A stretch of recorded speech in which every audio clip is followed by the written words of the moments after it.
But we have to use our individual right, our individual resources, our individual vote, our individual support and dignity, and our collective person to say, no, we don't support that policy. No, what you're saying is a lie. No. Islam is a system established by Allah, verified by the Quran, manifested by the life of the Prophet sallallahu alaihi wasallam. And Islam is a better way. And Muslims in their lands are sacred, and that their blood is sacred. And the taking of the Muslim blood and the occupying of their lands is a criminal act. We have to say it. Now there is an issue, we say, of terrorism. We don't have to discuss Islam versus terrorism, because Islam supports nothing other than itself. Al-Islamu istislamu lillahi bit-tawheed wal-inqiyadu lahu bit-ta'ati. Al-Islam is nothing other than istislam, submission to Allah and His legislation, according to the rules of monotheism. وَالْإِنْقِيَادُ لَهُ بِطَاعَةِ, and surrendering to His Sharia, to His ahkam, without any reservation. Completely surrendering with obedience. This is Islam. And Islam has its sources, which can never be changed until the day of judgment. And that is the Quran, and that is the Sunnah. So that is one side. Now terrorism is something else.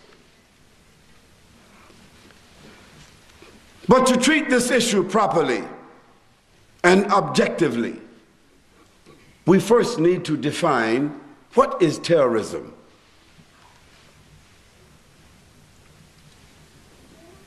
No one can make their own definition of terrorism, because the definition doesn't change from day to day and time to time and place to place. An apple is an apple in China, and it does not become an orange in America. And a president of the United States, or a president of Europe state, or president of Australia, or president of any country doesn't change the name of terrorism or the meaning of it because of his idea. It is a definition, and according to the language, it has to remain a definition. So if we go to any English dictionary, take the Funk and Wagner, take Webster's, take the Oxford, the highest classical dictionaries in the world for the English language, and see what is the definition of terrorism. Not a definition that just came 70 years ago. Not the definition which just came 50 years ago or 20 years ago. Not a definition that the Americans give, or that the British give, or the Australians give, or the French give, or the Germans give. Not a special definition. No, let's go back to the definition which the Oxford, the Webster, the Funk and Wagner dictionary has given for the last 200 years.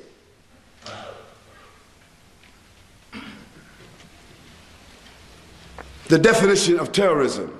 And listen very carefully, because after we get the definition, we're going to speak about some actions which have been done in the last 200 years since this definition has been made, and you will tell me, is this actions of terrorism or is it not?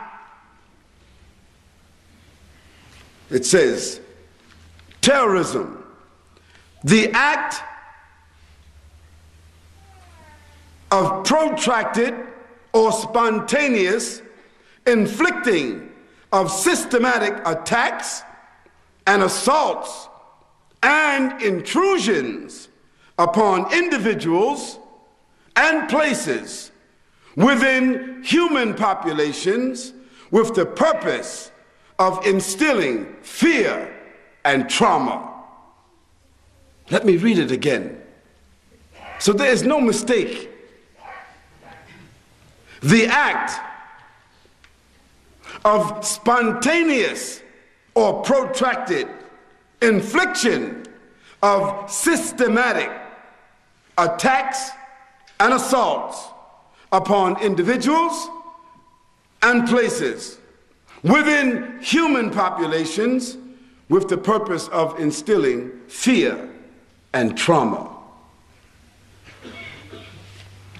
Now let us examine the last 200 years.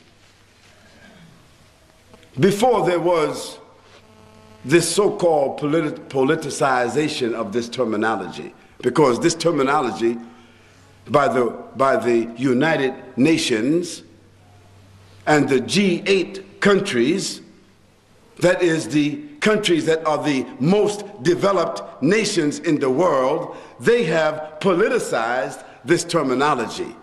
They have politicized this definition. In the last 30 years, they have made a special definition for this. But let's go back 200 years and let us see.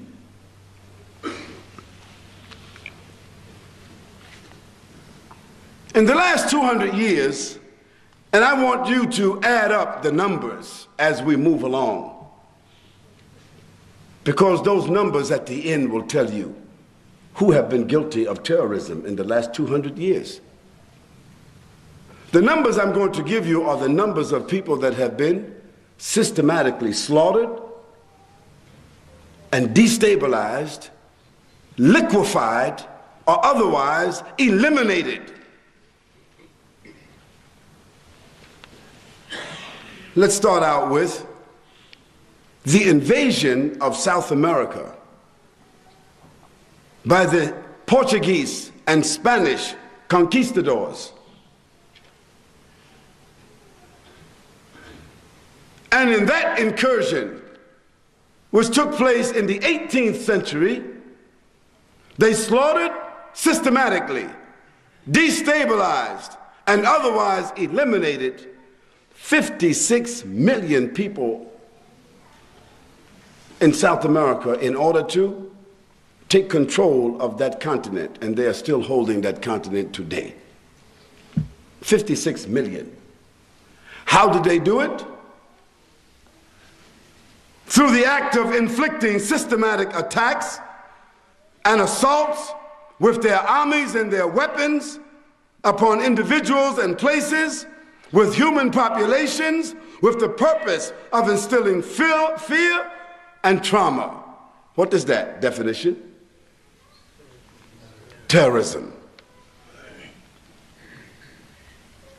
Let's talk about Christopher Columbus on behalf of his Spanish king, Ferdinand, and his French prostitute wife, Isabella. Christopher Columbus was given the crown jewels of King Ferdinand and Queen Isabella. They sold their crown jewels to some Jewish merchants who built the boats that Christopher Columbus took, headed towards what he called India. You know the story. And he was a fool. And those Jewish navigators who were on the boat with him, they knew that he was a fool. And they knew that once they got out on the ocean, they could not drink the ocean water. But he was a fool. He didn't know that you could not drink the salt water. So those Jewish navigators, they took lemons and lime with them, which lemons and lime will deactivate the salt. So they used to drink it and desalinate the water. But they allowed Christopher Columbus and his crew to drink the water, and they caught something called rickets. and most of them died.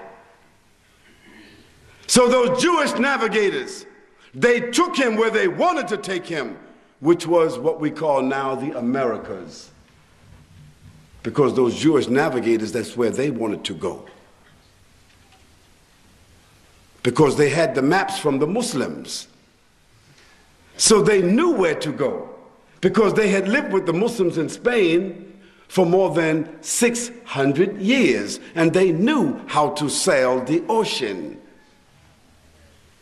And they arrived at a place called the Americas. But Christopher Columbus, he survived. But the fool that he was, he still called the place India. And so even today, how arrogant they are, they still call the people in my country, the native people of my country, they still call them Indians. And let me tell you, after Christopher Columbus came back and claimed that land for King Ferdinand and Isabella, they sent more ships. And within 150 years, they destabilized, massacred, killed, liquidated, eliminated 89 million native Indians, as they called them, to take control of what they call the New World. So we got 56 and we got 89. You keep adding for me, please. And what did they do? They inflicted systematic attacks and assaults with their weapons and their ships and their boats and their armies upon individuals and places within human populations with the purpose of instilling fear and trauma. And what is that definition? Terrorism. Their definition. It's not Khalid's definition. It's their definition, which is in the Oxford Dictionary, the Webster Dictionary, the Funk and Wagner Dictionary, all established authorities in their language, their definition. And after them came the French on the other side of what is called the Americas. The French came from the side which is called California. And the French, they came. And along with the Dutch and the French, they added another 28 million to the number that had already been destabilized, liquefied, and otherwise eliminated. We move on to the land called Africa. Those who had occupied the Americas knew that their own people, their own populations could not do the work that was necessary to build up that country. They needed a new workforce. And so, along with the British and the Dutch and the French and the Spanish, the Americans concocted a deal. They said, let us build boats and let us also make whiskey and let us also make guns. So with guns and whiskey and boats, we can barter and trade, and we can go to Africa and take those dark-skinned black heathens, put them in boats,